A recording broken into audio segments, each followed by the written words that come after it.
आज गुरुराजने प्रणमी अति भावथी યાચના શુદ્ધતાની કરું છું. આપ તો શુદ્ધ ભાવે સદાય રમો, બેઘડે શુદ્ધ ભાવે ઠરું. આજ ગુરુરાજને પ્રણમી અતિ ભાવથી યાચના શુદ્ધતાની કરું છું. સત્શ્રુતને નમસ્કાર, અસીમ ઉપકારી આત્માને નમસ્કાર, તારક ત્રિપુટીને નમસ્કાર, મહાવિત્રોને નમસ્કાર, મહાવિત્રો સમાન મુરબ્બીઓ મુમુક્ષુને નમસ્કાર. પરમ કૃપાળુ દેવ પ્રણીત વચનામૃતજી, પત્રાંક 593, મુંબઈ, વૈશાખ સુદ પૂનમ, બુધ, વિક્રમ સંવત 1951, તારીખ 8/5/1895. પત્ર કોને લખાયો છે તે અનુપલબ્ધ છે, પણ મહાસિદ્ધાંત જેવો આ પત્ર સગડા માટે લખાયેલો છે એમ સમજાય છે. ત્રણેય કાળમાં કોઈ પણ વ્યક્તિ માટે કહેવાઈ જાય, લખાઈ જાય કે બોલાઈ જાય, અથવા તો આ ગ્રહણ કરવા માટેનો પત્ર છે તેવો આ છે. આત્મા અત્યંત સહજ સ્વસ્થતા પામે એ જ સર્વજ્ઞાનનો સાર શ્રી સર્વજ્ઞે કહ્યો છે. શ્રી સર્વજ્ઞ તો ભેગા ને ભેગા જ છે કે કેવલી પ્રભુએ ફરમાવ્યું છે, સર્વજ્ઞ પ્રણીત તત્વ છે, અથવા તો વિતરાગનો ધર્મ છે એમ તો કૃપાળુદેવ કહે જ, અને કેટલીક વખત તો શ્રી તીર્થંકર દેવે આમ કહ્યું છે. એમ આવે ને આવે જ. તો મુખ્ય વાત છે સિદ્ધાંત હોવાથી ત્રણેય કાળમાં આવવાનું છે, અબાધિત સિદ્ધાંત છે. આત્મા અત્યંત સહજ સ્વસ્થતા પામે, તો સ્વસ્થ પોતાના પરિણામ પોતામાં હોય, આત્મા પોતાનામાં જ ઊભો રહે, ટકે, તેનું નામ સ્વસ્થતા. સ્થિરતા હોય, સ્થિરતા ભજે, સ્થિરતામાં જ રહી જાય તે આત્મા એટલે પરમાત્મા. પેલા બહિરાત્મામાંથી અંતરાત્મા, અંતરાત્મામાંથી પરમાત્મા થાય તો સ્વસ્થ એ છે. અને સહજ શું છે તો કે સ્વાભાવિક છે, એની સાથે જ જાય છે તે સહજાયતે, એટલે કે સાથે જ જે જાય છે. કોઈ પણ આત્માને એનો સ્વભાવ અને સ્વરૂપ સાથે જ છે.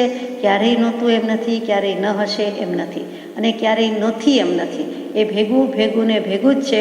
તો એવું જે સહજ સ્વભાવ, સહજ સ્વરૂપ, અને તેમ છતાં એ સ્વસ્થ રહેવાને બદલે અસ્વસ્થ થઈ જાય છે. એટલે કે આત્માના પરિણામ શાંત, સમ્યક, સ્થિર રહેતા નથી, પણ જોરીએ એટલે કે સર્વ વિભાવથી રહિત, સર્વ પ્રભાવથી રહિત એવું આત્માનું જે શુદ્ધ સ્વરૂપ તે સહજ સ્વરૂપ છે. અને તે સહજ સ્વરૂપ, સહજાત્મ સ્વરૂપ, અને તેમાં જ રહી જાય એટલે કે સ્વસ્થ બોલવાની પણ જરૂર ન પડે એવી રીતે જે વાત છે તે સર્વજ્ઞાનનો સાર છે. એટલે કે આત્મા સહજ સ્વરૂપને પામે, સહજાત્મ સ્વરૂપી થઈ જાય, સહજ સ્વભાવમાં સ્થિર રહે, તેનું નામ સર્વજ્ઞનો સાર, એટલે કે આત્મજ્ઞાનની પ્રાપ્તિ, કેવલ જ્ઞાનની પ્રાપ્તિ. એટલે ચોખ્ખું જણક 1, 2, 3, 4ની જેમ લખી દીધું છે કે સ્વાભાવિક સ્વરૂપ જે પોતાની સાથે છે, પોતે પોતારૂપ છે, આત્મારૂપ છે, એનું નિરંતર વિસ્મરણ થતું ચાલ્યું આવે છે. પરંતુ એ ન કરે અને એમાં જ રહીએ, પોતાનું સ્વરૂપ સંભાળીને લઈએ. આપણે કહીએ પોતાનું ઘર સાજું રાખે છે, પોતાનું ઘર સંભાળીને રહીએ છે, પોતાનો દેહ સંભાળિકા કરે છે. એમ જ્ઞાની પુરુષ કહે છે કે બધું ભૂલી જાય, એ વિભાવ પ્રભાવ છે. પોતાનો આત્મા કે પોતાનું સ્વરૂપ સંભાળીને રહીએ, એના જેવું ઉત્તમ કાંઈ નથી. તો એ માટેનો બોધ છે કે સર્વજ્ઞાનનો સાર તેને જ કીધો છે કે આત્મા આત્મા થઈને રહીએ, આત્મામાં પરિણામ રાખીને રહીએ, આત્મા આત્મામાં ટકી જાય. તો એ જ સહજાત્મ સ્વરૂપ પરમ ગુરુ કીધો કે મંત્ર આપી દીધો છે. મંત્ર આપીને ભગવાને આપણને આત્મા આપી દીધો છે. તે આ વાક્યનો સારાંશ બીજું કાંઈ નથી, પણ વાક્યનો સાર, સર્વજ્ઞનો સાર, પછી વાક્યનો સાર, પ્રવચનનો સાર, તો કે સહજાત્મ સ્વરૂપ. અને પછી સાથે સાથે લખી દીધું પરમ ગુરુ, એ પોતે જ પોતાનો ગુરુ છે. નિશ્ચયથી તો જો કરશે તો થશે. આત્મા જ પોતે જ પોતાનો ગુરુ છે. કોઈના સમજાવ્યા સમજતા નથી. કોઈને સમજાવે છે માનવું એ પણ ભૂલ છે. મને કોઈ સમજાવે એમ આશા રાખવી, પ્રાર્થના કરવી એ પણ ભૂલ છે. એટલે કે જ્યારે અંતરાત્મા અને બહિર્વાચા બંનેનો ત્યાગ એકી સમયે, એકી સાથે સાયમલ્ટેનિયસલી થાય છે, તે સમાધિ શતકની 17મી ગાથાનું પરમ રહસ્ય, જે પરમ કૃપાળુ દેવ થકી પરમ પૂજ્ય પ્રભુશ્રીજીએ અપનાવ્યું, રાધર પચાવ્યું, અને તે જ વસ્તુ બ્રહ્મચારીજીએ કરી, તે જ વસ્તુ આપણને આજે આ પત્રમાં મળે છે. કેવી મજાની સિદ્ધાંતિક વાત છે. કે સહજ સ્વરૂપ પ્રાપ્ત કરવા માટે જ લખ્યું છે આત્મા અને અત્યંત સહજ સ્વસ્થતા, એટલે કે અત્યંત એટલે અતિશય બળવંતી અને સાથે સાથે નિરંતર આત્મા પછી હર હંમેશ માટે, શાશ્વત કાળ માટે, સદાકાળ માટે અને આ ભાવમાં પણ જ્યારથી પ્રાપ્તિ થાય ત્યારથી તો છેક સુધી મરણ લગી, એટલે કે દેહ ત્યાગ થાય ત્યાં સુધી જીવન પૂરું થાય, આ ભાવનું આ દેહનું જીવન પૂરું થાય ત્યાં સુધી પણ એને કરવા જેવું છે. તો કે સહજાત્મ સ્વરૂપ પ્રાપ્ત કરવાની આજ્ઞા છે અને એ જ સાર છે. સર્વ જ્ઞાનનો સાર શું? તો કે જ્ઞાનસ્ય ફલમ વિરતિ. જ્ઞાનનું ફળ શું આવે? તો કે વિરતિ, વ્રત અરે વિતરાગતા આવે. વ્રત તો નાની વાત છે, પણ અહીંયા તો જ્ઞાનસ્ય ફલમ વિરતિ, એટલે કે વૈરાગ્ય અને એનું સંપૂર્ણ સ્વરૂપ તે વિતરાગતા આવે છે. ટૂંકમાં સહજ સ્વરૂપની પ્રાપ્તિ કરવા માટેનો પત્ર છે, સમ્યક દર્શનની પ્રાપ્તિ માટેનો પત્ર છે, આત્મજ્ઞાનની અનિવાર્યતા અને પ્રાપ્તિ લબ્ધિ માટેનો આ પત્ર છે. આગળ જઈએ. અનાદિકાળથી જીવે અસ્વસ્થતા નિરંતર આરાધી છે, જેથી સ્વસ્થતા પ્રત્યે આવવું તેને દુર્ગમ પડે છે. અનાદિકાળથી જીવે શું કર્યું છે? તો કે અસ્વસ્થતા નિરંતર આરાધી છે. કૃપાળુદેવની આજ્ઞા છે, જ્ઞાની પુરુષની આજ્ઞા છે, સર્વજ્ઞ પ્રભુની આજ્ઞા છે કે સ્વસ્થતા થાવ, સ્વસ્થતામાં આવો, સ્વસ્થ થાવ. પણ આપણે અસ્વસ્થતા નિરંતર આરાધી છે, એટલે કે વિભાવ પરભાવમાં જ પડ્યા છીએ. એ જ વસ્તુ કૃપાળુદેવના જ શબ્દોમાં, શૈલીમાં જોઈએ તો 319મા પત્રમાં કહ્યું કે અનંતકાળ થયા સ્વરૂપનું વિસ્મરણ હોવાથી અન્ય ભાવ જીવને સાધારણ થઈ ગયો છે, કોમન, વેરી કોમન થઈ ગયો છે. દીર્ઘકાળ સુધી સત્સંગમાં રહી બોધ ભૂમિકાનું સેવન થવાથી તે વિસ્મરણ અને અન્ય ભાવની સાધારણતા ટળે છે. એનો ઉપાય પણ સૂચવી દીધો કે દીર્ઘકાળ સુધી સત્સંગમાં રહીને બોધ ભૂમિકાનું સેવન કરવાથી તે જે પોતે પોતાને ભૂલી ગયો છે, વિસ્મરણ થઈ ગયું છે, તે ટળી જશે, એટલે કે પોતે પોતાનું સ્વરૂપ યાદ રહેશે, સ્મૃતિમાં આવી જશે અને અન્ય ભાવની સાધારણતા ટળે છે. જે અન્ય ભાવ વણાઈ ગયો છે, સાધારણ થઈ ગયો છે, સામાન્ય થઈ ગયો છે, એ પણ ટળશે કે જતો રહેશે. એટલે કે જે ભ્રાંતિ છે એની ના નથી, પરંતુ એનો ઉપાય પણ એમાં સૂચવી દીધો કે દીર્ઘકાળ સુધી સત્સંગનું અને બોધનું સેવન કરવું. એ જ વસ્તુ 570મા પત્રમાં ગાંધીજીએ પૂછાવેલા પ્રશ્નના જવાબમાં મૂકે છે કે અનિત્ય પદાર્થની મોહબુદ્ધિમાં જીવને અનાદિથી એવું એકાગ્રપણું ચાલ્યું આવે છે કે તેનો વિવેક કરતાં જીવને મૂંઝાઈને પાછું વળવું પડે છે. તે મોહ ગ્રંથિ છેદવાનો વખત આવે છે ત્યારે તે પહેલાં તે વિવેક છોડી દેવાનો યોગ પૂર્વકાળે ઘણીવાર બન્યો છે. કેમ કે જેનો અનાદિકાળથી અભ્યાસ છે તે અત્યંત પુરુષાર્થ વિના અલ્પકાળમાં છોડી શકાય નહીં. એટલે કે અનાદિકાળનું છે એટલે પુરુષાર્થ પણ અત્યંત જોઈએ. તો કે મોહ ગ્રંથિ એટલે કે ગ્રંથિ ભેદ કરવો જોઈએ, તે થતો નથી.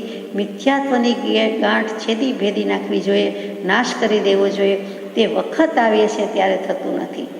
આમ તો આખું વર્ષ વાંચતા હોઈએ પણ પરીક્ષા વખતે જ ભૂલી જવાય, ન આવડે, અથવા સમય મર્યાદામાં પૂરું ન થાય, અથવા વિઘ્ન આવે કે જે કંઈ થાય તે વિચાર શૂન્ય થઈ જાય, મગજ શૂન્ય થઈ જાય, વગેરે વગેરે. તો કે એમાં પણ એવું જ છે. એ પરીક્ષામાં તો હજી કદાચ ન થાય, પરંતુ એના કરતાં આ પરીક્ષામાં તો અનંત ભાવથી નથી કર્યું તેવી પરીક્ષા સમ્યક દર્શન પ્રાપ્ત કરવાની અને સમાધિ મરણ કરવાની. સમાધિ મરણ સમ્યક દર્શન વિના થઈ શકતું નથી, હોઈ શકતું નથી. માટે એ મુખ્ય વાત થઈ જાય છે, અતિશય પ્રધાન મુખ્ય વાત થઈ જાય છે. અને છતાં જીવ અસ્વસ્થ જ રહે છે, અસ્વસ્થતામાં જ આરાધન છે. તો પુરુષાર્થ કર્યા વિના થાય નહીં, એટલે કે તે પાછો પડી જાય છે. તે પણ કૃપાળુદેવે કહી દીધું. કારણ પણ કહ્યું કે અનિત્ય પદાર્થમાં મોહ બુદ્ધિ હોવાથી. અને એકાગ્રપણું ક્યાં ચાલ્યું આવે છે કે મોહ બુદ્ધિમાં ચાલે છે. નાક સામું જોવું, નાકના ટેરવા સામું જોવું, અને જે એકાગ્રતા કેળવવાની હોય એની બદલે કોઈ બીજા ઉપાય કરે તો કેવી રીતે એકાગ્ર થાય, એનો ઉપયોગ કેવી રીતે એકાગ્ર થાય, એ શારીરિક રીતે સ્થૂળ દૃષ્ટિએ પણ એકાગ્ર થઈ શકતો નથી. તો આ તો પારમાર્થિક દૃષ્ટિ છે, એમાં કેટલો પુરુષાર્થ જોઈએ તે વિચારવાનું છે. 692મા પત્રમાં કૃપાળુદેવે જ કહી દીધું કે જે પુરુષના આશ્રયે અનેક પ્રકારના મિથ્યા આગ્રહ આદિની મંદતા થાય, તે પુરુષના આશ્રયે આ દેહ છૂટે એ જ સાર્થક છે. જે આશ્રય પામીને જીવતે ભવે અથવા થોડા ભાવિ એવા થોડા કાળે પણ સ્વસ્વરૂપમાં સ્થિતિ કરે. એક સત્પુરુષનો આશ્રય કરી દેતા કદાચ તે જ ભવે પણ જીવ બળ્યો થાય તો મોક્ષે ચાલ્યો જાય, નહીં તો ગણતરીના ભવમાં 1, 2, 2.5, 3, 5માં 15માં તો જતો જ રહે એવી ગેરંટી આપી છે તે વાત. પણ હોવું શું જોઈએ? સત્પુરુષનો આશ્રય અને છેક મરણ સુધી ઘણીવાર જીવનભર લીધો હોય પણ મરતી વખતે આશ્રય બુદ્ધિ ન હોય અને મિથ્યા આગ્રહ મંદ ન થયો હોય. જો સાચો આશ્રય લીધો હોય, ખરો આશ્રય છે, તો એનો મિથ્યા આગ્રહ વગેરે મંદ થઈ ગયો હોય, મિથ્યાત્વ મોડું પડી ગયું હોય, મંદ થઈ ગયું હોય અને છેલ્લે ક્ષય થઈ ગયું હોય, એટલે કે સમ્યક દર્શન થયું હોય. એ જ વસ્તુ 572મા પત્રમાં કે જ્ઞાની પુરુષનો આશ્રય કરવામાં રૂપ ભક્તિ માર્ગ શ્રીજીને નિરૂપણ કર્યો છે કે જે માર્ગ આરાધવાથી સુલભપણે જ્ઞાન દશા ઉત્પન્ન થાય છે. જ્ઞાની પુરુષના ચરણને વિશે મન સ્થાપ્યા વિના એ ભક્તિ માર્ગ સિદ્ધ થઈ શકતો નથી. જેથી ફરી ફરીને જ્ઞાનીની આજ્ઞા આરાધવાનું જીનાગમમાં ઠેકાણે ઠેકાણે કથન કર્યું છે. એટલે કે ફરીથી જ્ઞાની પુરુષ અપૂર્વ જોઈએ, અપૂર્વ પુરુષની અપૂર્વ આજ્ઞા અને અપૂર્વ આજ્ઞાનું અપૂર્વ આરાધન, અને એ કરવા માટે અપૂર્વ એવો વિચાર જોઈએ, જે 511મા પત્રમાં મૂક્યું છે તે જ વાત છે. એટલે કે સારાંશ રૂપે બધેથી આ જ વાત આવીને ઊભી રહે છે. વ્યાખ્યાન સારમાં પણ એક તકચુકડું વાક્ય મૂકી દીધું કે સૂત્ર, સિદ્ધાંત, ઉપદેશ કે શાસ્ત્રો સત્પુરુષના ઉપદેશ વિના પડતા નથી. સદગુરુ બોધે જેમ છે તેમ સમજાય છે. એટલે કે વિચાર વિના જ્ઞાન નહીં, અને જ્ઞાન વિના સુપ્રતીતિ એટલે સમ્યક દર્શન નહીં, અને સમ્યક્ત્વ વિના ચારિત્ર ના આવે, ચારિત્ર ના આવે ત્યાં સુધી કેવળ જ્ઞાન ના આવે, અને ત્યાં સુધી મોક્ષ ન થાય. એટલે કે વિચાર મુખ્ય મૂક્યો, એકડો પેલો મૂક્યો કે વિચાર વિના જ્ઞાન નહીં, જ્ઞાન વિના દર્શન નહીં, દર્શન વિના ચારિત્ર નહીં, અને આ ત્રણ જ્ઞાન દર્શન ચારિત્ર આગળ એકડો લગાડવાનો છે. વિચાર, આત્મજ્ઞાન, સમ્યક દર્શન રૂપી, અર્થાત સમ્યક દર્શન, સમ્યક જ્ઞાન, સમ્યક ચારિત્ર. અને એ ત્રણ નથી તો કેવલ જ્ઞાન નથી, તે નથી તો મોક્ષ નથી. એટલે કે મોક્ષે જવું હોય એકડો બે મીંડાસો તો એકડો માંડવો પડે. તેમાં આત્મજ્ઞાનની પહેલાં જે આવે તે વિચાર કહી દીધો છે કે વિચાર વિના જ્ઞાન ન થાય. આગળ જઈએ કે જીવે અસ્વસ્થતા નિરંતર આરાધી છે, જેથી સ્વસ્થતા પ્રત્યે આવવું તેને દુર્ગમ પડે છે, અઘરું પડે છે.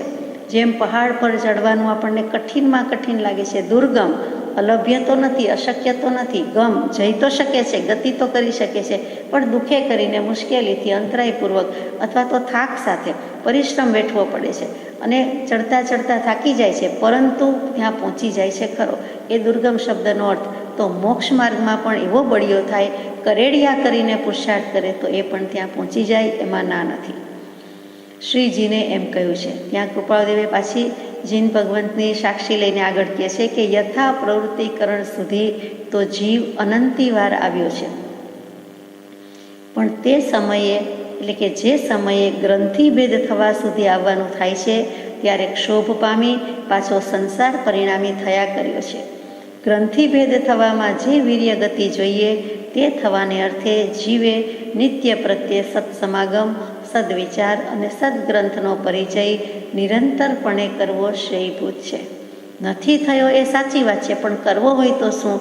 તો કે સત્સમાગમ એટલે સત્સંગતિમાં રહેવું, સદવિચાર કરવો, અને સદગ્રંથ એટલે સત્શાસ્ત્રનો પરિચય પણ નિરંતર કરવો, અને તે શ્રેયભૂત છે એટલે કે તેમાં કલ્યાણ રહેલું છે, કલ્યાણકારી છે. એમાં જ કલ્યાણ છે એમ કહી દે તો ચાલે. શ્રી ઉપરથી શ્રેય શબ્દ આવ્યો, એમાં જ આત્માનું અનંત ચતુષ્ટય રહેલું છે. કેવી રીતે પ્રાપ્તિ થાય તે તેમાં રહેલું છે તો પોતાની પાસે ઉપાય બતાવ્યો છે, નિવારણ બતાવ્યું છે. તો યથા પ્રવૃત્તિકરણ એટલે શું? અને એ શબ્દમાં જઈએ તે પહેલાં અત્યારે અનંતકાળના પરિભ્રમણમાં નાની પુરુષોએ જે ભાગ પાડ્યા છે એ બહુ વિચારવા જેવા છે. એક અનંતકાળના કર્મો, અનંત પ્રકારનો ઢગલો એ ક્યારેક ક્ષય થાય? કર્મો કાળ અનંતના શાથી છેદ્યા જાય? આપણે નિરાશાવાદી ન થઈ જઈએ માટે લખ્યું છે કે જીવને જ્યારે માત્ર 2 પૂતગલ પરાવર્તન બાકી રહે છે ત્યારે શ્રવણ સન્મુખી કાળમાં આવે છે. શ્રવણને સન્મુખ થાય છે.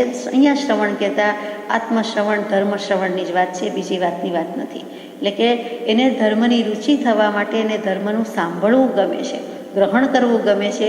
જ્યારે માત્ર 2 પૂતગલ પરાવર્તનનું પરિભ્રમણ બાકી હોય ત્યારે, એમાંથી 1.5 પૂતગલ પરાવર્તનનું કાળ બાકી રહે છે ત્યારે એ માર્ગ સન્મુખ થાય છે કે સાચો માર્ગ કયો છે, મોક્ષ માર્ગ કયો છે, અને મારે હવે તે જોઈએ છે, બીજું કાંઈ જોતું નથી.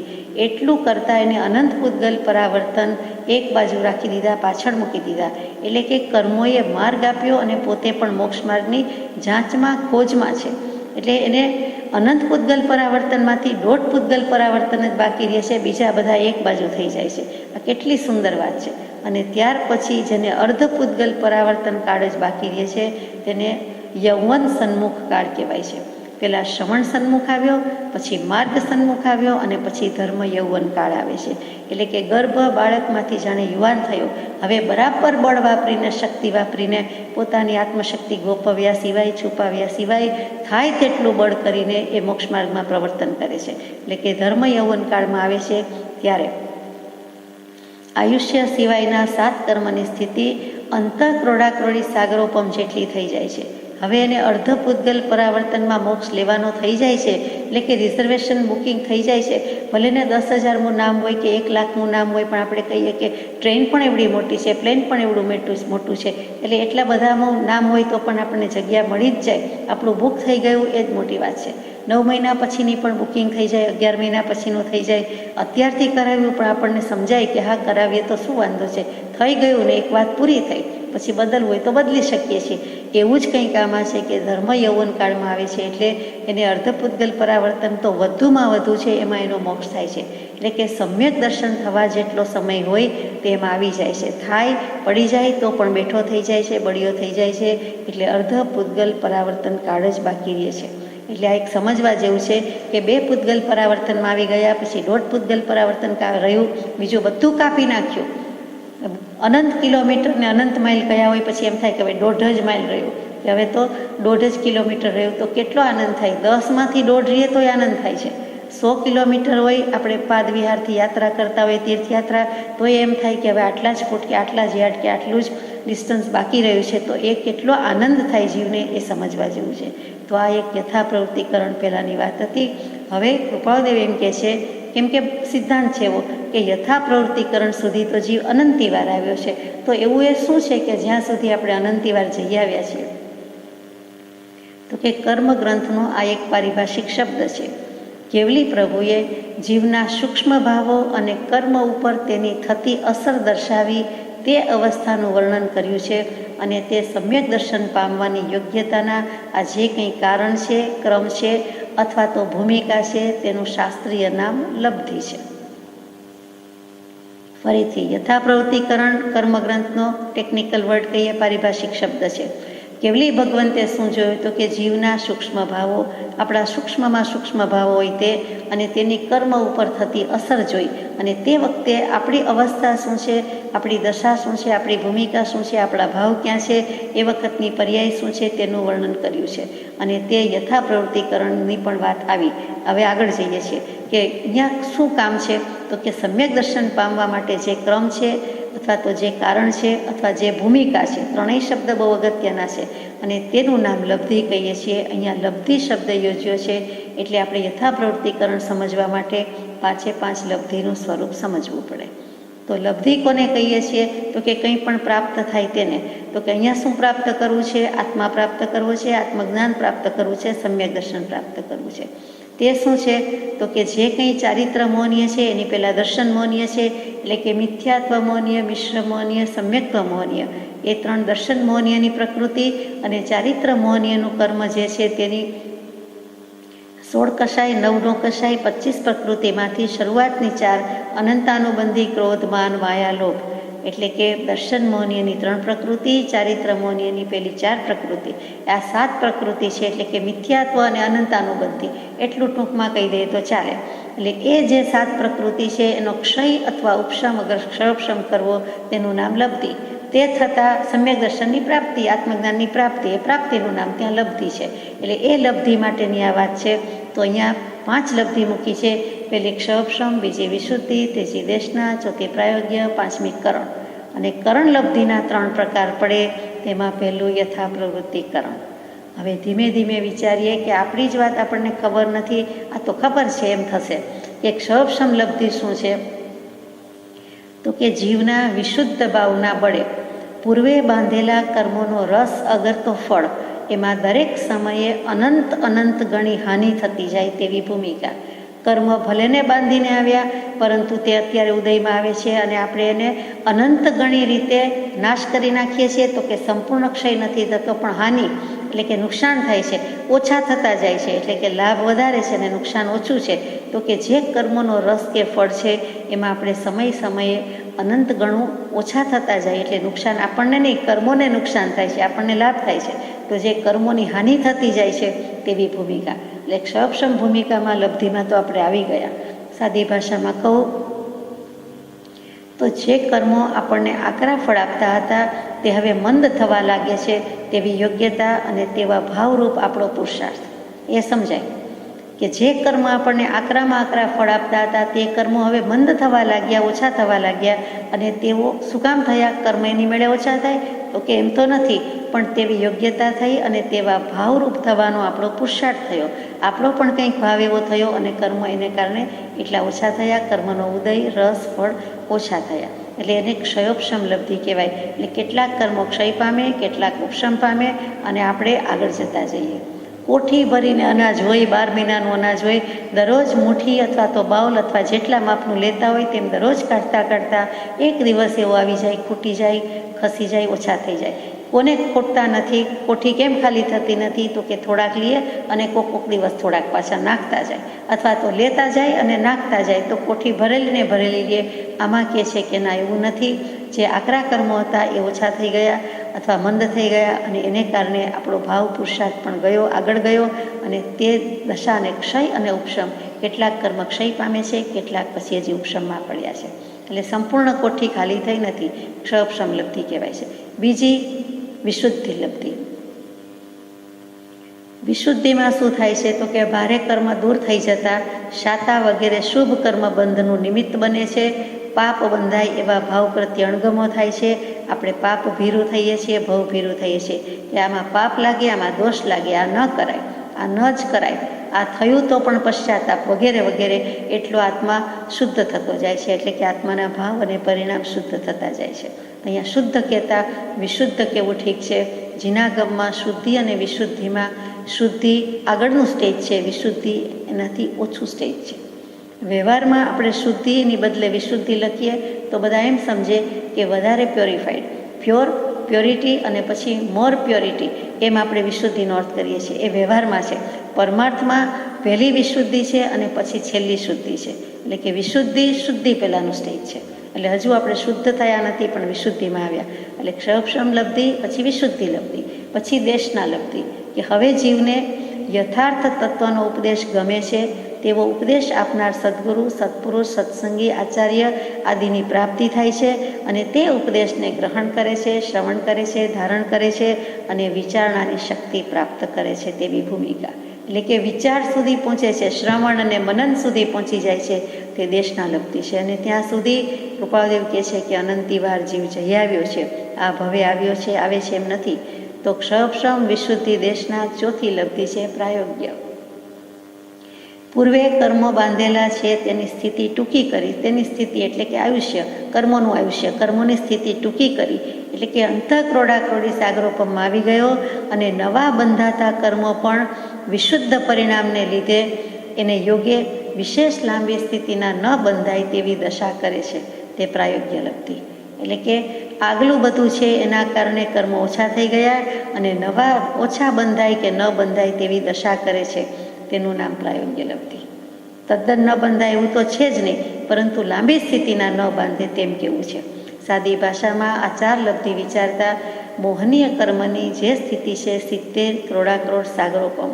ક્રોડાક્રોડ એટલે 1 કરોડ ગુણ્યા 1 કરોડ. 1 કરોડ ઉપર લગભગ 13 કે 14 મીંડ આવતા હશે.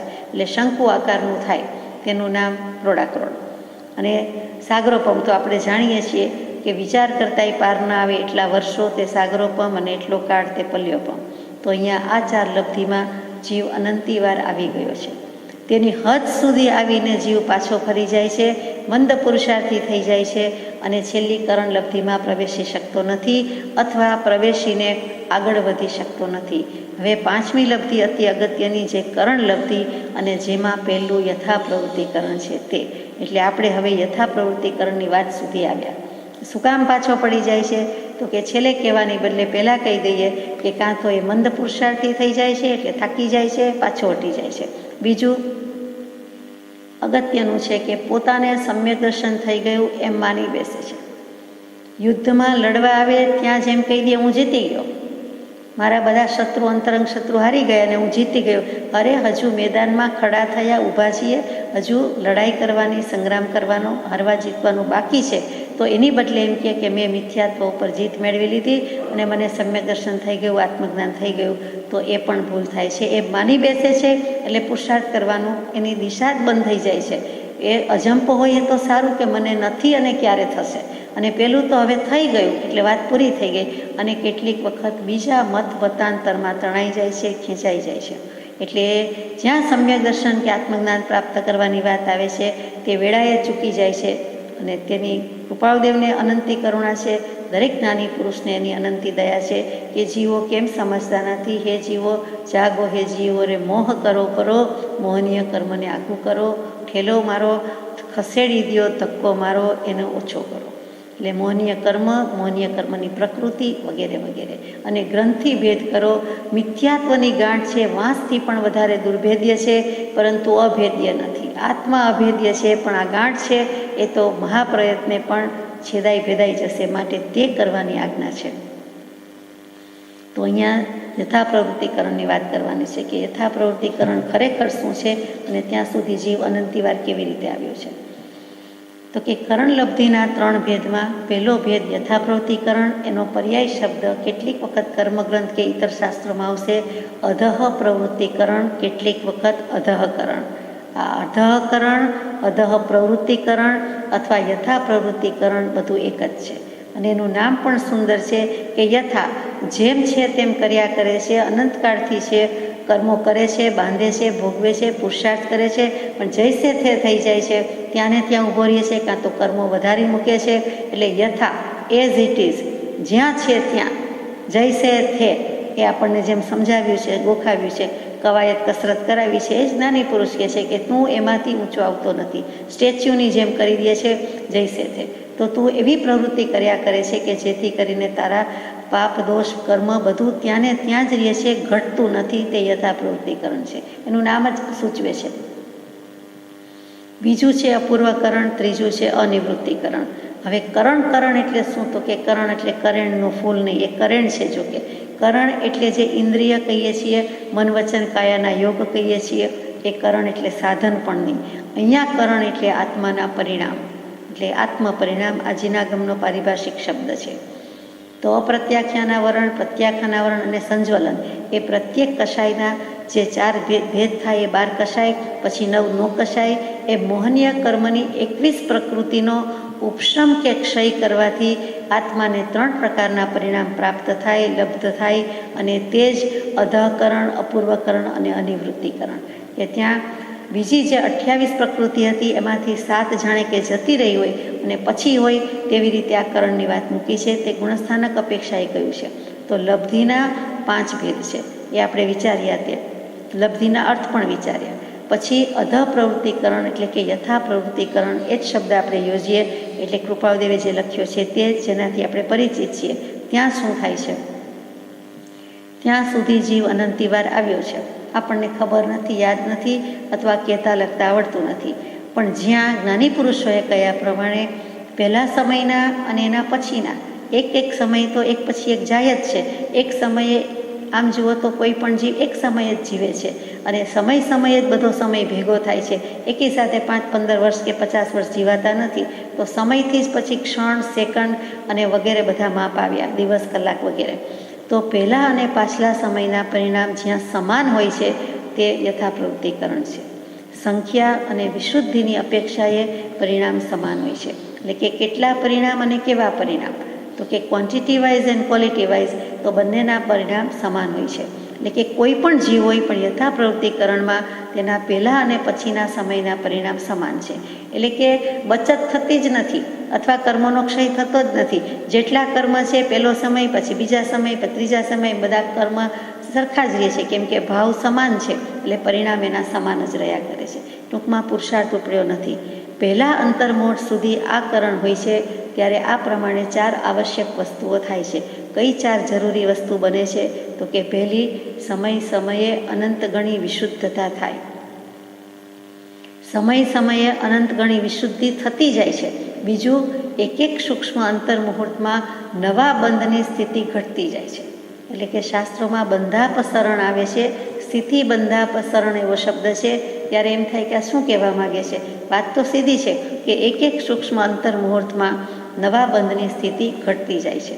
પછી ત્રીજું, સમય સમયે પ્રશસ્ત પ્રકૃતિઓનો રસબંધ અનંત ગુણો વધતો જાય છે. પ્રશસ્ત યાને કે શુભ પ્રકૃતિનો રસબંધ અનંત ગુણો વધતો જાય છે. શુભ ભાવ કરે છે, શુભ રસ છે અને અનંત ગણી વૃદ્ધિ થાય છે. એટલે કે નફો એ નફો આપણને એમ થાય કે બહુ સરસ, પણ શુભ કર્મ વધે છે, શુદ્ધ નહીં. પછી ચોથું, સમય સમયે અશુભ પ્રકૃતિઓનો અનુભાગ બંધ અનંતમાં ભાગે હાનિ પામે છે. એટલે કે જે અશુભ કર્મો છે એ અનંત ગણી રીતે નુકસાન પામે છે, ક્ષય થતા જાય છે, ઓછા થતા જાય છે. અને જે સારા કર્મો છે તે અનંત ગણા વધતા જાય છે. એટલે કે પુણ્યના ઢગલા થતા જાય છે અને પાપના ઢગલા ઓછા થતા જાય છે, ઢગલો ઘસડાઈ જાય છે. તો આપણને ગમે, પણ પુણ્ય વધી જાય એટલે પાછી દેવગતિમાં જવું પડે, એ ભૂલી જવાય છે. શુભ અને અશુભ બંનેનો છેદ ઉડાડતા જે શુદ્ધ સ્વભાવ ઉપજે તે લબ્ધિ છે, તે પ્રાપ્ત કરવાનું છે. એટલા માટે અહીંયા સુધી આવ્યા કે અશુભ ઓછા થાય છે, શુભ વધતા જાય છે. અને આ પ્રમાણે અધ પ્રવૃત્તિકરણ યથા પ્રવૃત્તિકરણમાં તો આવ્યા. તો કૃપાળુદેવ કહે કે એ નો બિગ ડીલ, એમાં કંઈ ધાડ મારી મોટી વાત નથી, એ તો જીવ અનંતિવાર આવ્યો છે. પરંતુ પછી જે પુરુષાર્થ કરીને કાઢી નાખવો હોય તે કરવાનો બાકી છે. પરીક્ષા દેવા સુધી તો વાંચે છે, વિચારે છે, અભ્યાસ કરે છે, બધું કરે છે, પણ પછી લડતો નથી, કાં તો હારી જાય છે, તેની વાત છે. કાં તો પાછો વયો જાય છે, એટલે કે ડ્રોપ લઈ લે છે. એ વગેરે જે ભાવ છે તે સમજવા માટે આપણે કહીએ છીએ. બીજું કરણ છે અપૂર્વકરણ. તે શું? કે એમાં પહેલાં અને પાછલા સમયના પરિણામ સમાન ન હોય, પણ અપૂર્વ જ હોય છે. એટલે કે એક સરખા પરિણામ ન હોય, સારા તો સારા ને ખરાબ તો ખરાબ, એમ નહીં, પણ અપૂર્વ પરિણામ. એટલે કે પહેલાં કદી પ્રાપ્ત થયા નથી તેવા ભાવ આવે છે, તેવા પરિણામ કરે છે, તેનું નામ અપૂર્વકરણ. એમાં ભિન્ન સમયવર્તી જીવોના પરિણામ તો સમાન નથી જ, એટલે કે વધતા જાય છે, અપૂર્વ છે. પરંતુ એક સમયવર્તી જીવોના પરિણામ સમાન પણ છે, અસમાન પણ છે. એક કેવલ જ્ઞાનીના જ્ઞાન સિવાય જણાતું નથી, એટલે આપણે એના બોધે આપણે કહી શકીએ છીએ, આપણી મજાલ નથી કહી શકીએ. એટલે કે ભિન્ન સમયવર્તી જીવોના પરિણામ કેવા છે અને એક સમયવર્તી જીવોના કેવા છે. ભૂતકાળના, વર્તમાનકાળના કે ભવિષ્યકાળના કોઈ પણ જીવના કે દ્રવ્યની ત્રણેય કાળની પરિણતિ જે કેવલજ્ઞાની ભગવંતને જણાય છે તેના આધારે સિદ્ધાંત છે, તેની આપણે વાત કરી રહ્યા છીએ. એટલે સૂક્ષ્મ હોય, વિચારણા માગેલી એવું હોય, એમાં નવાઈ નથી. પરંતુ એક સમયવર્તી જીવોના પરિણામ સમાન છે, અસમાન છે, ત્યાં બધું કહી દીધું. એટલે એક સમયની વાત લીધી છે. જીવના પરિણામ કેવા હોય, આંખ ખોલબંધ થાય છે, પલકારો મારે છે, ત્યાં તો અસંખ્યાત સમય વયા જાય છે. પણ જ્ઞાની પુરુષોએ તો આ બધા જ ભાવો કીધેલા છે. અપૂર્વકરણનો કાળ અધઃકરણ કાળના અસંખ્યાતમાં ભાગનો છે. હવે આ અપૂર્વકરણ તો સારી વાત લાગે છે, આપણે એમાં જ રહીએ તો, ટકી જઈએ તો એવું આપણને થાય. ત્યાં કહી દીધું કે અપૂર્વકરણમાં કેટલો વખત રહેવાય અને યથા પ્રવૃત્તિકરણમાં કેટલો વખત રહેવાય. તો કે આજે અપૂર્વકરણની વાત કરી, એટલે કે સારા પરિણામની વાત કરી, તે તો જે આગલું કહ્યું તે યથા પ્રવૃત્તિકરણના કાળ કરતાં સંખ્યાતમાં ભાગનો છે, એટલે કે ઓછો છે. પહેલાંમાં અનંતકાળ કાઢ્યો છે અને આમાં થોડોક જ સમય રહેવાય છે. અહીંયા શું થાય છે અપૂર્વકરણમાં? તો કે અહીંયા પણ 3-4 વસ્તુ બને છે, તે મૂકી છે. પહેલી કે એક અંતર મુહૂર્તે જે સત્તામાં રહેલા કર્મો છે તે પૂર્વ કર્મોની સ્થિતિ ઘટાડે છે, એટલે કે સ્થિતિ કાંડક ઘાત થાય છે. એ પણ કર્મગ્રંથનો, શાસ્ત્રોનો પારિભાષિક શબ્દ છે. સ્થિતિકાંડ શબ્દ આવે એટલે શું? તો કે પૂર્વે જે કર્મો બાંધ્યા છે એની જે સ્થિતિ કે આયુષ્ય છે અને તે ઘટે છે. એટલે કે જેટલો સમય આપણી સાથે રહેવાનું હોય એમાં ઘટાડો થાય છે, એટલે કે ખપવા માંડે છે. એક અંતર મુહૂર્તમાં એટલું સ્થિતિકાંડ થવા માંડે છે. પછી બીજું શું થાય છે કે તેથી નાના એવા એક અંતર મુહૂર્તમાં પૂર્વકર્મનો રસ ઘટાડે છે, તે અનુભાગ કાંડ થાય છે. એટલે અનુભાગ કાંડ ઘાત છે, એટલે કે રસ પણ ઘટવા માંડે છે. પહેલાં કર્મો સંખ્યા વાઇઝ ઘટે છે, પછી ક્વોલિટી વાઇઝ એના રસ, અનુભાગ, ઉદય, ફળ જે કયો તે પણ ઘટતું જાય છે. ગમતી વાત છે. ત્રીજું, ગુણ શ્રેણીના કાળમાં ક્રમે કરીને અસંખ્યાત ગણા પ્રમાણપૂર્વક કર્મ નિર્જરાને યોગ્ય બનાવે છે. એટલે કે હવે એવું થાય છે એટલે નિર્જરા પણ થતી આવે છે, કેમ કે ગુણ શ્રેણીનો સમય થયો એટલે અસંખ્યાત ગણા પ્રમાણથી નિર્જરા પણ થતી આવે છે. એ પણ ગમતી વાત છે. અને ચોથું છે કે ગુણ સંક્રમણ અહીં થતું નથી, પરંતુ અન્યત્ર અપૂર્વકરણ થાય છે ત્યાં થાય છે. એટલે કે ચોથો ભાગ છે તે અપૂર્વકરણમાં થાય છે, પણ અપૂર્વકરણ 2 વખત મૂક્યું છે. પ્રથમ ઉપશમ સમ્યક દર્શન અને દ્વિતીય ઉપશમ સમ્યક દર્શન, એટલે તે વખતે થાય છે. પ્રથમ અને દ્વિતીય ત્યાં જે ભાગ પાડ્યા છે ત્યાંની વાત આવી છે. એટલે કે 2 વખત હોય છે, એટલે પછી થાય છે, એમ અત્યારની વાતમાં થતું નથી. ત્યાર પછી અનિવૃત્તિકરણમાં કેવી રીતે જીવ આવે છે, તો કે એક સમયવર્તી જીવોના પરિણામની વિશુદ્ધિમાં કોઈ દિવસ પરસ્પર ભેદ કે નિવૃત્તિ હોતી નથી. ત્યાં નિવૃત્તિ એટલે ફેરફાર, તફાવત, ભેદ. અહીંયા નિવૃત્તિ એટલે પ્રવૃત્તિ નિવૃત્તિ કે વૃત્તિનો ક્ષય કરવો કે એ અર્થમાં નિવૃત્તિ, રિટાયર થવાના અર્થમાં, પાછા હટી જવાના અર્થમાં નથી, જે આપણે હંમેશા એ જ વાપરતા હોઈએ છીએ. ફરીથી, એક સમયવર્તી જીવોના પરિણામની વિશુદ્ધિમાં પરસ્પર ભેદ નથી, તફાવત નથી, ફેરફાર નથી, નિવૃત્તિ નથી. આ કરણનો જેટલો સમય છે તેટલા તેના પરિણામ છે. એટલે કે પ્રત્યેક સમયે એક જ પરિણામ હોય છે.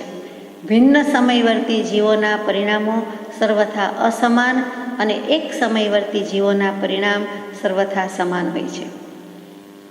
એટલે કે એક જીવનું જે થતું હોય એવા જ ભાવ બીજો જીવ કરતો હોય તો એના પરિણામ સરખા જ હોવા જોઈએ. તો કેટલીક વખતે સરખા છે, કેટલીક વખતે નથી. પ્રત્યેક સમયે એક જ પરિણામ છે અને ભિન્ન સમયવર્તી જીવોના પરિણામ સર્વથા અસમાન છે. કેમ કે સમય બદલાઈ ગયો, એક સમય, બીજો સમય, ત્રીજો સમય, તો સમય ભિન્ન થઈ ગયા, એટલે જીવોના પરિણામ પણ હંમેશા અસમાન એટલે જુદા હોય છે. અને એક સમયવર્તી જીવો એટલે કે અત્યારે આ સમય આપણે બોલી રહ્યા છીએ ત્યારે કે સાંભળી રહ્યા છીએ ત્યારે 3 કાળમાં જેટલા જીવો આ પ્રોસેસમાંથી પસાર થતા હશે તે બધાના જ પરિણામ સમાન હોવાના. એક પર્ટિક્યુલર પોઈન્ટ ઉપર, એક પર્ટિક્યુલર કોઈ ચોક્કસ બિંદુએ, ચોક્કસ સમયના બિંદુએ ગમે ત્યાં જીવ હોય પણ એના પરિણામ એટલે કે ભાવ, અધ્યવસાય બિલકુલ એક સરખા હોવાના, એમ અહીંયા કેવું છે. આ બહુ વિચારવા જેવી વાત છે કે ગમે ત્યાં હોય પણ એના પરિણામ સરખા. આમ સમજાય એવી વાત છે કે શુભ ભાવ કરીએ તો દુનિયાના પટમાં ગમે ત્યાં હોય પણ એનો શુભ ભાવ જ કહેવાય, અશુભ હોય તો અશુભ જ કહેવાય. પરંતુ અહીંયા ઝીણું કાંત્યું છે, સૂક્ષ્મ વિચારણા છે, કેમ કે પરિણતિ સૂક્ષ્મ છે. અને એ વખતે જીવના કેવા ભાવ હોય તો એ પણ કહી દીધું છે. ત્રિકાળ જ્ઞાની ભગવાન છે એટલે કહી દીધું કે બધાના સમાન ક્યારે હોય, અસમાન ક્યારે હોય. ધન્ય છે આ કેવળ જ્ઞાનને. તો અનિવૃત્તિકરણનો કાળ અપૂર્વકરણના કાળથી અસંખ્યાતમાં ભાગે છે. એટલે કે એક જેમ જેમ કરણ થતું જાય છે, આગળ જતા જાય છે, તેમ તેમ એનો સમય ઓછો થઈ જાય છે. પહેલાંમાં તો અનંતકાળ રહ્યા, એના પછી અસંખ્યાતમાં ભાગે, પછી એનાથી પણ અસંખ્યાતમાં ભાગે આપણે આવ્યા, તે અનિવૃત્તિકરણ છે. અનિવૃત્તિકરણમાં પૂર્વોક્ત આવશ્યક સહિત કેટલોક કાળ ગયા બાદ, એટલે કે આપણે આ જે બધી વાત કરી તે થયા પછી અંતરકરણ કરે છે. હવે અંતરકરણ શું, તો કે અનિવૃત્તિકરણના કાળ પછી એક મુહૂર્ત એટલે કે 2 ઘડી સુધીમાં ઉદય આવવા યોગ્ય મિથ્યાત્વ કર્મનો અભાવ થઈ જાય છે, અભાવ કરે છે અને તે કર્મની સ્થિતિને આઘી પાછી કરે છે. એટલે કે 2 ઘડી સુધી મિથ્યાત્વ ઉદયમાં ન આવે, આંતરો પડે, ગેપ આવે, અવકાશ મળે, તેને અંતરકરણ ક્રિયા કહેવાય છે. એટલે અંતર, ડિસ્ટન્સ રહી ગયું, થોડુંક અડું થતું હતું મિથ્યાત્વ, આમ જાણે કૂવામાંથી પોપઅપ થતું હોય, ઊંચું થતું હોય, ડોકા કાઢતું હોય અને ત્યાં તો કે કાંઈ કરતું નથી, એ ઉદયમાં આવતું જ નથી. એ જાણે કે અંડરગ્રાઉન્ડ જતું રહ્યું, એમ આપણે કહીએ છીએ, ભૂગર્ભમાં જતા રહ્યા, આવશે ત્યારે આવશે બહાર, અત્યારે નથી. તો મિથ્યાત્વ ઉદયમાં આવતું નથી, થોડાક કર્મને આંતરો મળે છે, પડે છે. એટલે કે જીવને કાંઈક પુરુષાર્થ કરવાનો સમય, અવકાશ, ચાન્સ, અવસર મળે છે અને તે જે આંતરો પડે છે તે ક્રિયા કરે તો જીવે અંતરકરણ ક્રિયા કરી કહેવાય. અંતરકરણ થયું કે આંતરકરણ બંને એક જ છે. તે થયા પછી તરત જ ઉપશમકરણ કરે છે. એટલે કે પોતાના કર્મ પ્રકૃતિ ઉપશમાવે છે અને એમ કરતાં કરતાં 2 ઘડી સુધી મિથ્યાત્વ ઉદયમાં ન આવે તેવું બની જાય તો પ્રથમ ઉપશમ સમ્યકપની પ્રાપ્તિ કરી લીધી ગ્રંથિ ભેદ થઈ જાય છે. એટલે આ કેટલી બધી સમજવા જેવી વાત છે કે મિથ્યાત્વના 3 ઢગલા કરે છે અને તેમાંથી જૈસે થેવાળું નહીં, જેટલા હતા તેટલા નહીં, મિશ્ર પણ નહીં અને સંકિત મૌન્ય નહીં, એનાથી પણ આગળ આવી જાય છે. એટલે કે છેદ ઉડાડી દે છે, તે અગત્યની વાત છે. અને સાચી શ્રદ્ધા કે સાચું સમ્યક દર્શન ત્યારે તેને પ્રાપ્ત થઈ જાય છે. એટલે અનિવૃત્તિકરણનો કેટલો મહિમા છે અને એના મૂળમાં અપૂર્વકરણનો મહિમા છે, તો આમ થઈ શકે છે. તો યથાપ્રવૃત્તિકરણ, અનિવૃત્તિકરણ, અપૂર્વકરણ ઉપરાંત યુંજનકરણ અને ગુણકરણ પણ છે અને યુંજનકરણને ગુણકરણથી ક્ષય કરી શકાય છે. કૃપાળુદેવે વ્યાખ્યાન સારમાં મૂકેલું છે અને આપણે યથાશક્તિ ત્યારે વિચાર્યું છે. તો એ જ વસ્તુ આવી ફરીથી કે યથાપ્રવૃત્તિકરણ, અનિવૃત્તિકરણ, અપૂર્વકરણ, આ 3 કરણ તો સમજાય, ગુણસ્થાનકના પણ નામ છે. તદ ઉપરાંત તેથી વિશેષ યુંજનકરણ અને ગુણકરણ છે. તો યુંજનકરણને ગુણકરણથી ક્ષય કરી શકાય છે. યુંજનકરણ શું? તો કે યુંજનકરણ એટલે પ્રકૃતિને યોજવી તે. આત્માનો ગુણ જે જ્ઞાન છે તેનાથી દર્શન, તેનાથી ચારિત્ર, તેમ ગુણકરણ કરતાં કરતાં એટલે આપણી ભાષામાં ગુણાકાર કર્યા કરતાં 2 દુ 4, 4 દુ 8, 8 દુ 16, સીધી વાત એમ. તો એમ કરતાં કરતાં યુંજનકરણનું જે પ્રકૃતિના યોગ હતા તેનો ક્ષય કરી શકાય છે. કે પ્રકૃતિનું યુંજન છે, ગુંજન છે, એટલે કે એનો ગુણાકાર હતો એનો ભાગાકાર થઈ જાય છે, એટલે છેદ ઉડી જાય છે, ક્ષય કરી શકાય છે. અમુક પ્રકૃતિ જે આત્મગુણને રૂંધે છે તેને ગુણકરણે કરીને ક્ષય કરી શકાય છે. એટલે જે વ્યાખ્યાન સારની વાત સમજવા માટે આપણે કર્મગ્રંથના 5મા 6ઠા ભાગ સુધી જવું પડે. પાયાની વાત છે, પરંતુ કૃપાળુદેવે ધીમેકથી થોડાકમાં, અને એ પણ સત્સંગ સમાગમમાં મળેલું છે તે રીતે અને નોંધાયું છે તે રીતે, તો યથાતથ્ય વાત જેમ છે તેમ મૂકી દીધી છે. એટલે સિદ્ધાંતની ચર્ચા થતી હશે ત્યારે બધાના ભાવ પરિણામ કેટલા ઉલ્લસતા હશે એ પણ વિચારવા જેવું છે. એવો ઉલ્લાસ કે એવો ઉત્સાહ કે એવું પરાક્રમ કે એવું વીર્ય ગ્રંથિભેદ કરવાનો વખત આવે છે. આપણે પરીક્ષા દેવાની છે, મિથ્યાત્વ જોઈએ કે સમ્યક્ત્વની પરીક્ષા પણ લઈને આવીએ તો કે ત્યારે હારી જાય છે, ત્યારે પાછું પડે છે. કેમ કે આ તો પ્રક્રિયા સમજીએ છીએ, એનાલિસિસ, પૃથ્થકરણ કરીએ છીએ એટલે અત્યારે વાતો થાય છે. જ્યારે આ ક્રિયા થાય છે, અંદર પ્રોસેસ થાય છે, ત્યારે કંઈ જીવને, આત્માને ખબર પડતી નથી કે હવે હું આ કરણમાં આવ્યો, હવે હું આવા ભાવ કરું, હવે હારી ગયો, હવે જીતી ગયો. પરીક્ષાનું પેપર લખતી વખતે કે જવાબ આપતી વખતે તો જીવને ખબર પડે છે કે અહીંયા હું હાર્યો, અહીંયા ચૂક્યો, આ યાદ નથી આવતું, અને આવડી ગયું, આમાં જીતી ગયો, એમ કરી શકે છે. જ્યારે આ પરીક્ષામાં એવું, ત્યારે તેને કોઈ એવો વિચાર રહેતો નથી, એવો અવકાશ નથી. એ તો સ્વાભાવિક જે રીતે ભાવ થાય છે તે રીતે જ થાય છે. અહીંયા દૃષ્ટાંતથી વાત લઈએ તો આટલું જ કે જેમ 3 માણસ હોય, એટલે કે 3 વ્યક્તિ, અને સામે 2 ચોર હોય, વનવગડામાં, જંગલમાં ક્યાંક ભૂલી પડી હોય, જતી હોય, અને સામે 2 ચોર મળે. રાગ અને દ્વેષના નામ, એટલે રાગરૂપી ચોર અને દ્વેષરૂપી ચોર. ચોરી તો કરવાના જ છે, એટલે આપણને ચોરાઈ તો ચોરી જવાનો, લૂંટાઈ જવાનો ભય તો છે જ, એનો મૂકવાના નથી, એનો રૂલ પૂરો કરવાનો છે. તો દૂરથી કોઈ જાણે છે કે એ આવ્યા 2 ચોર, રાગ દ્વેષ આવી રહ્યા છે, એ એક તો રફુ ચક્કર પલાયન થઈ જાય છે, છુમંતર થઈ જાય છે કે મારે કંઈ સામો ફેસ કરવું જ નથી, એટલે રસ્તો બદલી નાખે, દિશા બદલી નાખે, અથવા આગો ભાગે નાસી જાય, જે કયો તે. એટલે એક પલાયન થઈ જાય છે. બીજો એક છે કે હવે તો હાથ વેંતમાં છે, સામે જ છે, હવે પકડાઈ જાવ તો પકડાઈ જાવ, અને ઇસ્પાર ઉસ્પાર જે થાય તે, એટલે એક પકડાઈ જાય છે. એટલે કે રાગ દ્વેષ છે એના બંધનમાં આવી જાય છે, એટલે પોતે હારી જાય છે, પણ ફાઇટ આપે છે, ફાઇટ આપવા સુધીનો કંઈક મહેનત કરે છે, પરંતુ પોતે હારી જાય છે. એટલે કે રાગ દ્વેષ રૂપી ચોરના હાથમાં એ પકડાઈ જાય છે. એટલે કે કાં ત્યાં ને ત્યાં ઊભો રહે છે, પાછો વળી જાય છે, અથવા તો એના કર્મોની સ્થિતિ જે હતી એમાં વધારો પણ કરી નાખે છે, અથવા એટલો બધો હારી જાય છે કે જે એનું ભાન નથી કે હું હારી ગયો.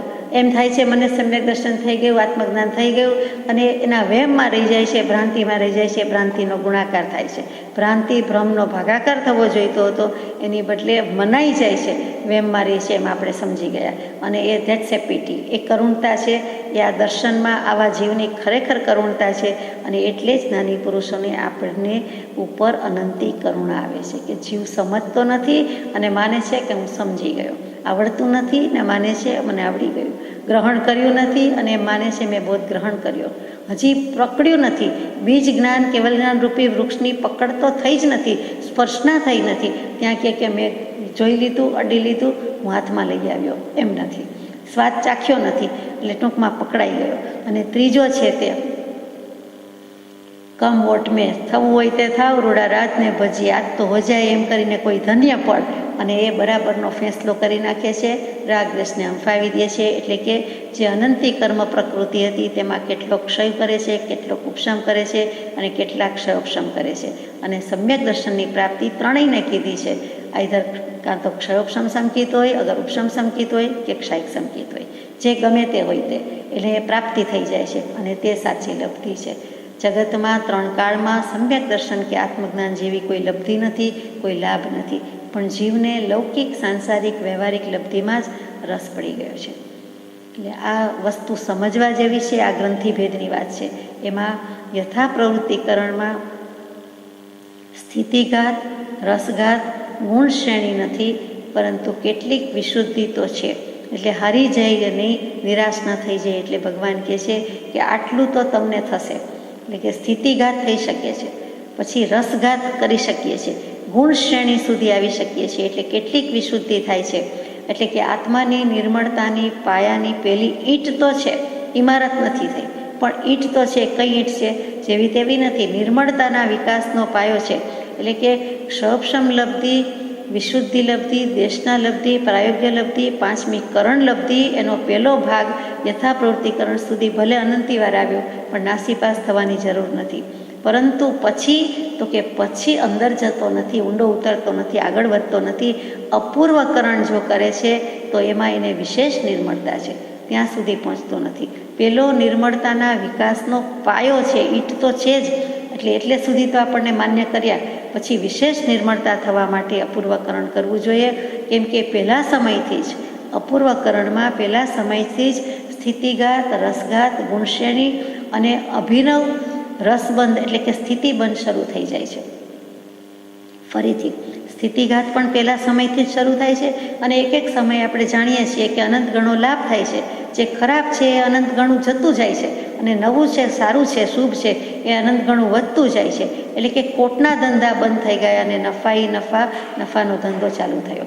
કે સ્થિતિઘાત, રસઘાત, ગુણશ્રેણી અને પછી ચોથું જે નવું ઉમેરાયું તે અભિનવ એટલે કે નવો સ્થિતિબંધ શરૂ થાય છે. એટલે કે જૂના કર્મો નીતરતા જાય છે, ઓગળતા પીગળતા, યાની કે નિર્જરા થતી જાય છે. તો એમાં તો આપણને રસ છે, અને એ અપૂર્વકરણની વાત અહીંયા અગત્યની મૂકી છે. તો આપણે પત્રમાં આગળ જઈએ.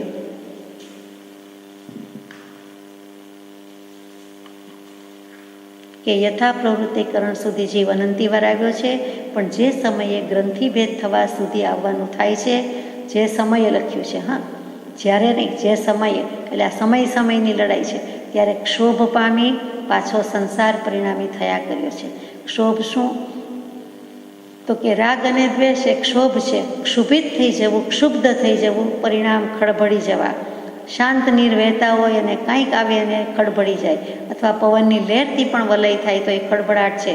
તો અહીંયા આત્માના પરિણામમાં સહેજ પણ રાગ કે સહેજ પણ દ્વેષ, સહેજ પણ રતિ, સહેજ પણ અરતિ, સહેજ પણ ગમો, સહેજ પણ અણગમો, કાંઈક પરિણામ બગડ્યા એટલે તરત જ અસ્વસ્થતા થયું. સહેજ બેલેન્સ ચૂક્યા, ઉપયોગ ચૂકી જાય છે. એ જીવની મૂળભૂત અને બીજભૂત ભૂલ છે. એટલે તરત જ ખળભળી ઉઠ્યા, હલબલી ઉઠ્યા, ડામાડોળ પરિસ્થિતિ થઈ ગઈ, અને પડવાના હોય તો પડી જઈએ. તો કે એવું થાય છે, તે ન થવા દેવું જોઈએ. એટલે કે ક્ષોભ કહેવાય. મોહ અને ક્ષોભ રહિત પરિણામ હોય ત્યારે જ સમ્યતા છે, સામ્ય ભાવ છે, અને તેને ચારિત્ર કહ્યું છે. પ્રવચનસારની ગાથા છે, બહુ અગત્યની ગાથા છે. ચારિત્ર છે તે ધર્મ છે ને ધર્મ છે તે સામ્ય છે, તે સામ્ય જીવનો મોહ ક્ષોભ વિહીન નિજ પરિણામ છે. તે સામ્ય, સમતા, જીવને રાગ અને દ્વેષ બંને રહિત જે સ્થિતિ થાય છે, તે સ્થિતિની વાત મૂકી છે. અને તે સ્થિતિમાં કોને રસ નથી? આપણને રસ છે. તો ક્ષોભ પામી જાય, સંસાર પરિણામી થયા કર્યો છે. ક્ષોભ પામવો નથી, ક્ષોભ રહિત સ્થિતિ જોઈ છે. સ્વસ્થતાથી પત્ર શરૂ કર્યો છે, અને ત્યાં જ પૂરો થવા આવે છે. આ મુદ્દો પૂરો થાય છે કે આત્મા અત્યંત સહજ સ્વસ્થતા પામે, એ જ સર્વજ્ઞાનનો સાર શ્રી સર્વજ્ઞે કયો છે. તો અહીંયા આત્મા અસ્વસ્થ નથી થતો, હાલક ડોલક નથી થતો, ડામાડોળ નથી થતો. એક જ વખત જો ઉપયોગ સ્થિર થાય, સમ્યક થાય, તો આ બધી વાત પૂરી થઈ જાય છે. અને તે ગ્રંથિભેદ છે, તો તે ગ્રંથિભેદ થઈ જાય છે. એટલે નથી થતો તો પાછો પડે છે, તો પાછો સંસાર પરિણામી થઈ જાય છે. એના કારણ પણ વિચાર્યા, કેમ કે અનંતકાળથી નથી કર્યું અને આ જ કરતા આવ્યા છીએ. તો શું કામ? તો કે એનો પુરુષાર્થ મોડો મંદ પડી જાય છે. થાકી જાય છે, હાંફી જાય છે, એટલે સુધી આવીને થાકી જાય છે.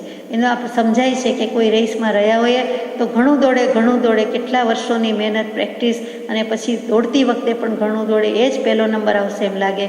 એની બદલે જરાક માટે થોડુંક શરૂઆતમાં જલ્દી દોડાઈ જાય એટલે કે ગમે તેમ, અથવા સ્પીડમાં દોડાઈ જાય એટલે અને પછી હાંફી જાય, થાકી જાય અને બીજો એનાથી આગળ નીકળી જાય. અહીંયા બીજાની વાત નથી કરતા, પણ પોતે જ થાકી જાય, હાંફી જાય છે અને પાછો પડી જાય છે. અને કેટલીક વખત સંકિત થઈ ગયું એમ માનીને બેસી જાય છે, એટલે ભ્રાંતિમાં પાછો પડે છે. અને કેટલીક વખતે અન્ય મતાંતરમાં તણાઈ જાય છે કે આટલું કર્યું પણ કાંઈ થયું નહીં, ચાલો હવે ધર્મ બદલો, ગુરુ બદલો, કાંઈક વિચાર કરો, ત્યારે કરવા બેસે છે, તેમ પાછો પડી જાય છે. અને કેટલીક વખતે એ છેલ્લી લબ્ધિમાં પ્રવેશી શકતો જ નથી અને 2 ઘડીમાં તો કરણ લબ્ધિનો સમય પૂરો થઈ જાય છે. વધુમાં વધુ 2 ઘડી 48 મિનિટ છે. જો તેમાંથી બહાર નીકળી ગયો તો સમ્યક દર્શન લઈને નીકળો, નહીં તો પછી પાછો જ્યાં હતો ત્યાં ને ત્યાં. ગ્રંથિભેદ થવામાં જે વીર્ય ગતિ જોઈએ, જે પુરુષાર્થની સ્પીડ પકડવી જોઈએ, વીર્ય ગતિ, વીર્ય કહેતા ઉત્સાહ, ઉલ્લાસ, પુરુષાર્થ, પરાક્રમ, જે સ્પીડ પકડવી જોઈએ, જે ગટ્સ હોવી જોઈએ, જે સૂઝ હોવી જોઈએ. અને એકદમ જ જુઓ કે કેટલીક કોમ્પિટિશનમાં, ઓલિમ્પિક્સમાં ખાસ હશે, પણ કોઈ પણ સ્પર્ધામાં જ્યારે સ્પર્ધક શરૂ કરે છે, જે કોઈ બેલ વાગે છે, મ્યુઝિક વાગે છે, કે જે કાંઈ નિશાન રાખ્યું હોય તે, અને ત્યારે શરૂઆતમાં જ કેટલાક મોડા પડે છે, મોડા પડે છે, લેટ પડે છે, એમાં સેકન્ડની ગણતરી હોય છે અને એમાં કેટલીક વખત હારી જાય છે. બીજું બધું સરસ હોય, બરોબર હોય, પણ શરૂઆત મોડી કરે છે. અને કોઈક વખત શરૂઆત સારી કરે છે, સાચી કરે છે, સ્પીડમાં કરે છે, વચ્ચે થાકી જાય છે અને ત્યાં મોડાની પણ મંદ પડી જાય છે, ત્યાં મોડા પડી જાય છે. પેલું મોડા અને આ મોડા, એવી જ વસ્તુ કંઈક આમાં બની જાય છે અને જે સ્પીડ પકડવી જોઈએ તે થતી નથી. અને તે માટે એટલે કે એ વખતે એનો ઉપયોગ કયો કે સ્ફૂર્તિ કયો ઠેકાણે થઈ જાય છે, હાલ બેહાલ થઈ જાય છે. પોતાને એક તો દશા તો થઈ જ નથી, કરવાની છે, પોતે હજી મોડો જ છે, એટલે કે ઠેકાણું તો છે જ નહીં, ઠેકાણે પડવાનું છે. ત્યાં હું માંદો છું, રોગી કહે તો ચાલે કેમ? એ તો બધા જ છે, બધા જ બહુરોગી છીએ, બધા જ દેહના રોગી નથી, પણ બધા જ ભવના રોગી તો છે. તો એ રોગી છે અને એની શરૂઆત જ રોગમાંથી જ થાય છે, પછી નિરોગી કરવાનું છે. રોગ તો લઈને જ આવ્યા છીએ, તો રાગદ્વેષરૂપી રોગ છે, ભવરોગ છે, એ નિર્મૂળ કરવાનો છે. એટલે એમાં બધા સરખા છે, પરંતુ પછી પોતે પોતાની સ્ફૂર્તિથી, ઉપયોગથી સ્પીડ પકડવી જોઈએ. અને સ્પીડ આમાં શું કહેવી છે તો કે ઉત્સાહ કે ઉલ્લાસ હોવો જોઈએ, તે નથી. તમ જીવોમાં ઉલ્લાસમાન વીર્ય નથી, ત્યાં ઉપાય પ્રવર્તી શકે નહીં, અથવા ત્યાં શું થઈ શકે એમ કૃપાળુદેવે અન્યત્ર આપણને મોટો ઠપકો આપ્યો છે કે તમારામાં જ ઉત્સાહ નથી, ઉલ્લાસ નથી, ત્યાં અમે શું કરીએ?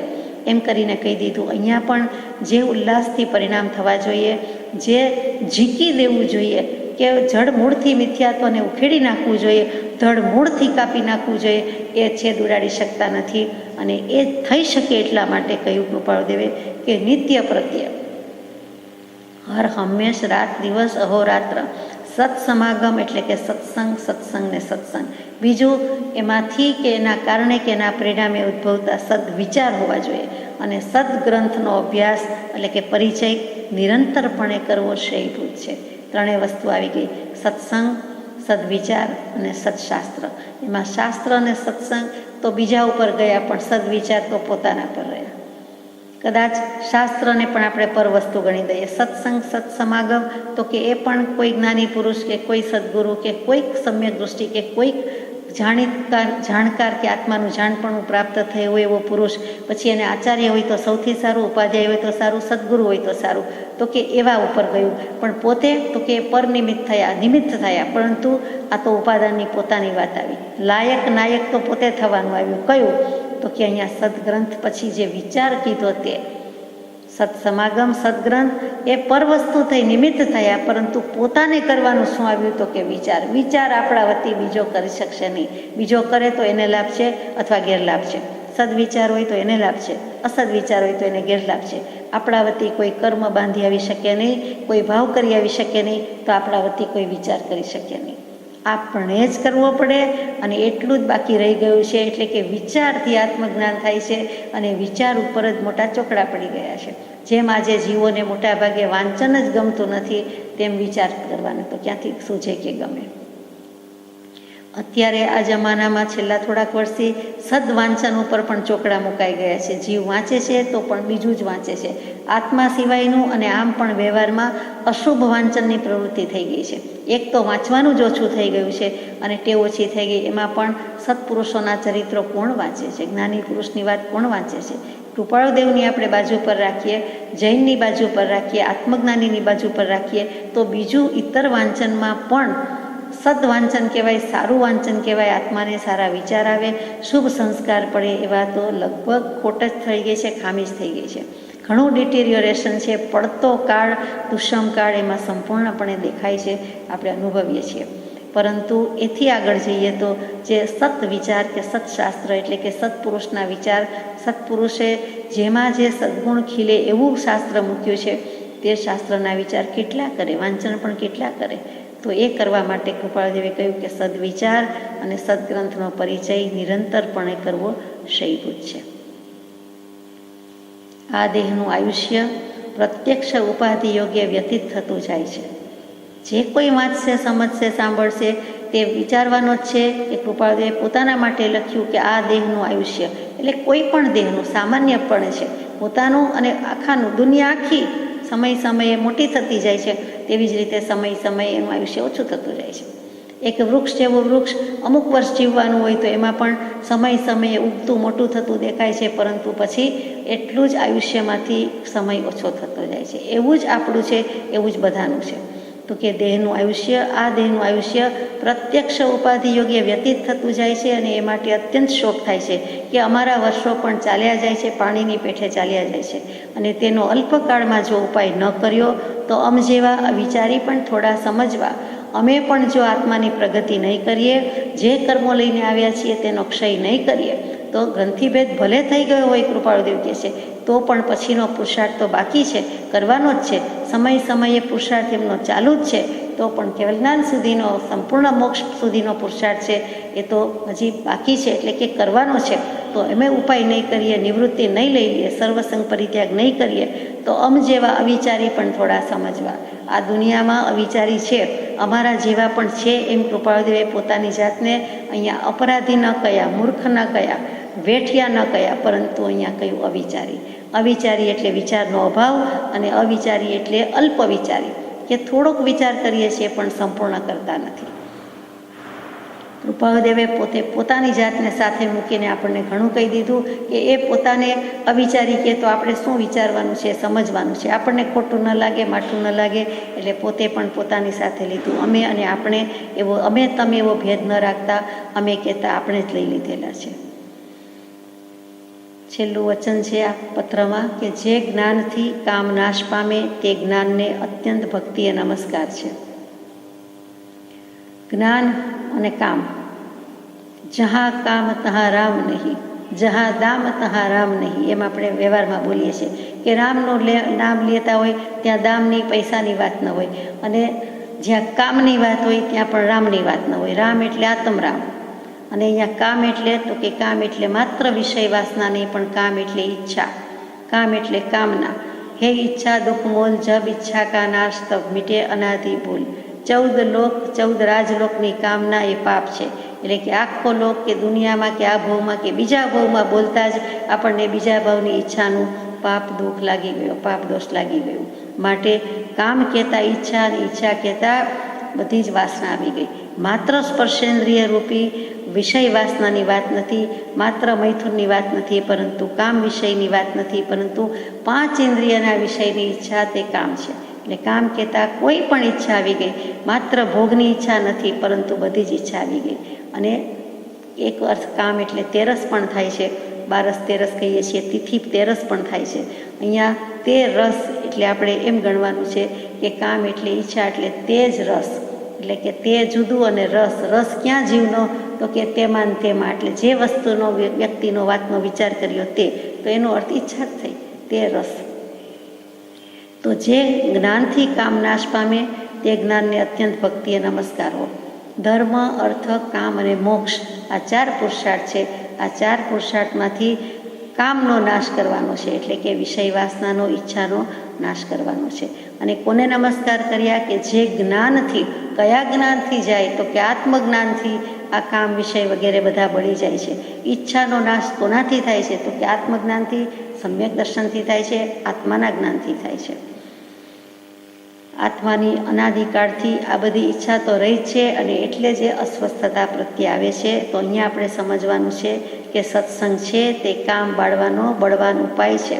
511માં પત્રના અંતમાં છેલ્લો પેરેગ્રાફ કે સર્વજ્ઞાની પુરુષે કામનું જીતવું અત્યંત દુષ્કર કહ્યું છે. તે સાવ સિદ્ધ છે.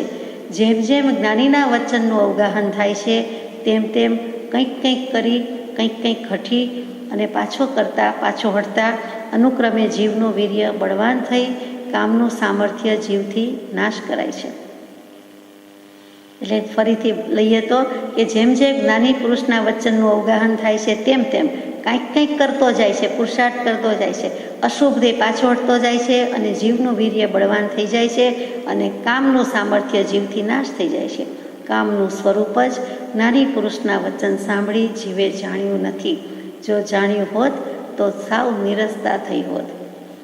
કદી નથી જાણ્યું તો આ ભાવમાં પણ આપણે કૃપાળુદેવને મળ્યા પછી, એમના સત્પુરુષના જ્ઞાનીના વચનો વાંચ્યા પછી જો ઉપલક વાંચ્યા હોય તો જુદી વાત છે, પણ ખરા અર્થમાં વાંચ્યા હોય, વિચાર્યા હોય તો આપણને કામ વૃત્તિ રહે નહીં અથવા તો કામ બળી જ જાય.